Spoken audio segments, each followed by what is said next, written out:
Hey, Nation, Harry here. We're in the heat of the battle here in Austin, Texas. I'm with David Meister from Checkpoint, who's pretty well. I'll let you introduce yourself. You're pretty active with the SMB channel partners, but you were just saying where you live, it's also hot in Utah. We're in late July. So how you doing, David?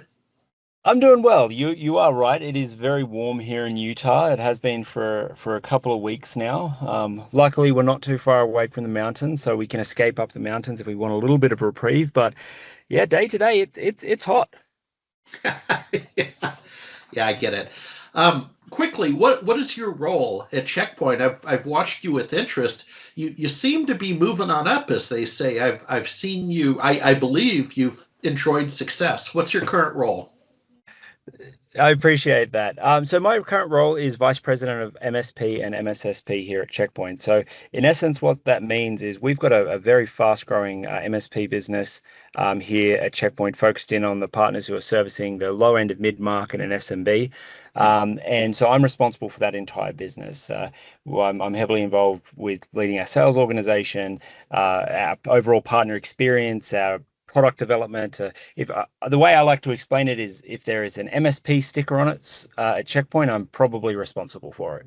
Yeah, yeah, no, I Checkpoint's well respected, and I believe we've had other talks. I have friends in other areas at Checkpoint, but well respected. So let's cut to the chase. At PAX 8, speaking of Utah and Salt Lake, you were at the PAX 8 Beyond conference, and you made a major announcement on secure AI transformation MSPs, platform security, yada, yada, yada. Take it from the top. Give it your best shot. What's going on? Yeah, so we've had a number of, as I mentioned, we've been moving very, very quickly trying to support our MSP partners. And even if we look beyond our MSP partners, we're seeing the overall transformation that all partners are going through at the moment around implementing AI and taking their customers on the AI journey. And we wanted to ensure that they are able to do that securely. And so, I think back to the different transformations that our industry have been through, and the one that really sticks out to me is the 365 migration, when everyone went from on-prem email to Office 365. And Yeah. a lot of us learnt through sad experiences that when you went to 365, you actually needed to back up your mailboxes, because if you didn't, and there was a ransomware attack or somebody deleted data, it was gone. And I use that as an example because what we're seeing is we're seeing MSPs roll out AI, but without any controls or security around it. So the first big release that we did at PAX 8 Beyond was the release of our workforce AI platform.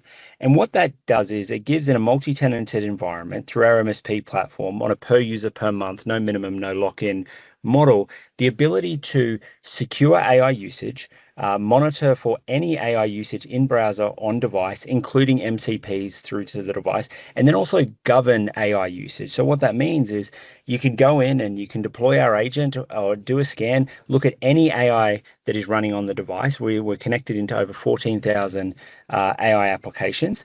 You can then see what people are doing on that. You can then put policies in play to restrict what data goes in, what types of documents goes in, and even connect in at co-pilot level or at a corporate level to be able to govern, control, manage, and monitor the usage of AI, even if it's off device, but connected into your corporate AI usage. So this is a really important transformation for MSPs, so that as they're going through the journey, they can do this securely. So we launched it, 6 weeks ago. It's now available through all of our distribution partners, and we've got partners that have already started to implement it. And the response so far has been significant. And it's definitely an area that, even if MSPs weren't necessarily talking about it, they were thinking about it. Yeah, yeah, no, appreciate the dog days of summer update. Now, your Australian accent. We'll have a little fun and we'll call it good. Or are there other points you'd like to make? I mean, I just wanted to have a check-in with you. Thank you. Um, Yeah. Yeah. but go Sorry, ahead. go on. No, go. No, it's all I, yours. I was just get I was just going to say, so that was one of three key announcements that we made. The other two announcements that we made at PAX 8 Beyond Many of us know, many of the partners know the Checkpoint MSP program because of the acquisition of Avanan, the Perimeter 81 acquisition, and a couple of other small acquisitions that we've done. And so what we've done is we've developed a new MSP platform that we released that we've now got several partners using, and it gives the ability to not just use email security or not just use the SASE product, our SASE solution in a standalone platform, but actually be able to access all of the different Checkpoint solutions from that single multi-tenanted portal. And this new platform that we've developed as well has AI native capability, so you can connect in via MCP to be able to, through your Claude or to your Copilot, to be able to control the different actions, create new accounts, license different customers, run different reports. I even saw one person develop their own dashboard from our MCP. So we've released that now to all of our partners, and we'll be migrating partners over from the existing Infinity portal over the next couple of months, and then towards the end of the year, the ability for our partners who are using the Avanan platform or the legacy Perimeter 81 platform to migrate into this as well. Now, when I say migrate, it's a skin change. It'll give the ability to see the other products. We're not actually migrating anyone's product. That's all safe, but to get into this new unified platform. So that was the second announcement. And then the third announcement, which kind of flows into both of those, was the release of our workspace bundles. And what this means is that, we've seen a lot of growth with our SASE product, with our email product. We've got a number of partners using our mobile security. And now, as I mentioned, a number of them starting to use Workforce AI.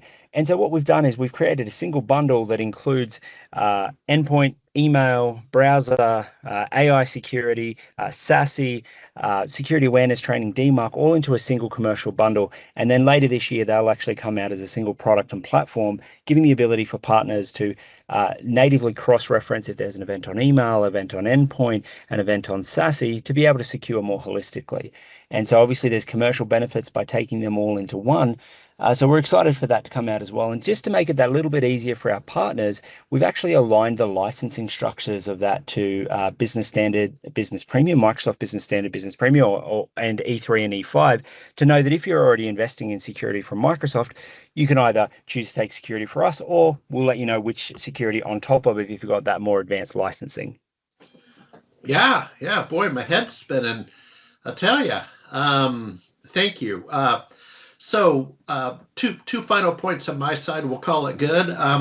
One is I have met you at shows before. So here we're headed into the fall show season. Where can people meet you? I'm going to throw out IT Nation. Where can people see you second half of the year? Yeah, so I'll be around. I'm around quite a bit. So there's a few different ones that we'll have presence at. I can't confirm which ones I'll necessarily be at, but my team, my MSP team, definitely will. ChannelCon this next week, we will have people at. We have people at Black Hat. We will have people at IT Nation, and we will also have people in presence at PAX 8 Beyond in Copenhagen as well. Oh, very nice, very nice. Okay, great. And then. I want to. I don't want to brag, but I don't want to apologize. I just want to say, I thought it was a spirited game in the World Cup between Australia and the U.S. Yeah, that was. We embraced it. I've got to say, I'm not personally a soccer person. I grew up playing rugby, so I've got my opinions about the sports. But I will say I thoroughly enjoyed being in the US while the World Cup was on. We made sure that my wife and I and our kids, we watched, I think, the majority of games that were on. Yeah. So it was nice, being in Australia, usually the World Cup games are on at crazy times. And so we did have friends over for the Australia v USA soccer match, and they were very happy, and we were slightly less happy. So it was still good though. I was happy with the effort that they put in. It was very sad to see the way they went out with the penalty shootout against Egypt. But hey, I think Spain did a great job being able to take it all at the end. They did. Oh boy, how did the analytics don't lie. Hey, happy trails. We'll see you on the road. Thank you, David. Appreciate it, Harry. Speak soon.